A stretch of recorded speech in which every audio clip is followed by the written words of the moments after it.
Hello दोस्तों, अगर आप अपना पैसा शेयर मार्केट में इन्वेस्ट करके लाखों रुपए कमाना चाहते हैं तो आज ही आप स्टॉक के साथ जुड़कर अपना डीमैट अकाउंट आप बिल्कुल फ्री में ओपन कर सकते हैं, जहां पर आपका ब्रोकरेज चार्जेस बिल्कुल ना के बराबर लगता है। ब्रोकरेज लगता है तो सिर्फ इंट्राडे ट्रेड में, वह भी सिर्फ 20 रुपए। तो आज ही आप स्टॉक के साथ में जुड़ सकते हैं, लिंक डिस्क्रिप्शन में है, क्लिक करें और अकाउंट ओपन कराएं। कैसे स्टॉक की चर्चा करेंगे जो आज सुबह से काफी ज्यादा कमजोर है और हर टिक के साथ दरअसल बिकवाली इसमें बढ़ती हुई।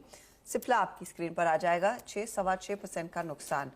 अब यूएस एफडीए की तरफ से एक इंस्पेक्शन हुआ, 8 आपत्तियां मिली है, लेकिन मार्केट इतना बड़ा रिएक्शन क्यों दे रहा है? दीपाली हमारे साथ है। दीपाली, बहुत ही अग्रेसिव बिकवाली का दबाव आया आज। बिल्कुल, और 6.5% नीचे ये स्टॉक ट्रेड कर रहा है। दरअसल अभी जो ऑब्जर्वेशंस जारी हुई हैं, जो 8 ऑब्जर्वेशंस जारी हुई हैं, वो कितनी सीवियर है इसको लेकर क्लैरिटी नहीं है, लेकिन मार्केट रिएक्ट इसलिए कर रहा है क्योंकि चिंता है। चिंता इसलिए है कि पीतमपुर यूनिट से पहले गोवा यूनिट को 2019 में ऑलरेडी वार्निंग यूएसएफडी की ओर से जारी हो चुकी है, और उसके बाद अब नई यूनिट को लेकर जो ऑब्जर्वेशंस आई हैं तो चिंता हो रही है।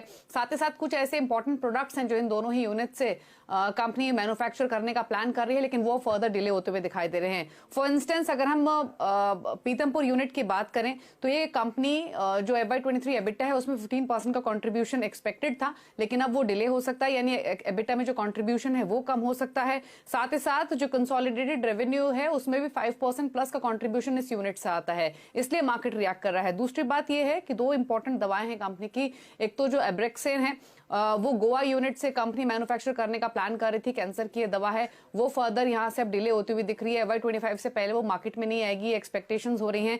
साथ ही अगर बात करें पीतमपुर यूनिट की, तो यहां से कंपनी जो रेस्पिरेटरी प्रोडक्ट्स है, जो ओरल प्रोडक्ट्स है, वो मैन्युफैक्चर करती है, और उसमें भी कंपनी कुछ इनहेलर्स लॉन्च करने वाली थी, तो वो फर्दर डिले होते हुए दिख रहे हैं। तो दोनों ही यूनिट से कुछ इंपॉर्टेंट प्रोडक्ट्स कंपनी की पाइपलाइन में थे जो कि फर्दर अब पुश हो गए हैं, और इसीलिए मार्केट रिएक्ट कर रहा है। हालांकि जब ऑब्जर्वेशंस का नेचर क्या है, जब डिटेल्स आएंगी तब थोड़ी क्लैरिटी मिलेगी, लेकिन फिलहाल ये चिंता हावी हो रही है कि कंपनी के गोइंग फॉरवर्ड रेवेन्यूज पर भी इंपैक्ट आते हुए दिखेगा। एबिटा पिक्चर थोड़ी सी बिगड़ती हुई दिख सकती है, जैसे आपने बताया 15% प्लस कॉन्ट्रीब्यूशन एक्सपेक्टेड था पीतमपुर यूनिट से। तो ये तमाम बातें जिसकी वजह से ये स्टॉक रिएक्ट कर रहा है। ब्रोकरेज हाउसेस में भी वेट एंड वॉच में है। कुछ हाउसेस ने यहाँ पर टारगेट्स रिड्यूस किए हैं, 1025 के दिए हैं।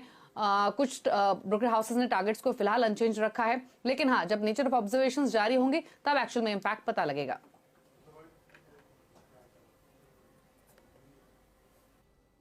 तो ये बात क्लियरली सिप्ला की सामने आती हुई। स्टॉक आपके सामने 961 पर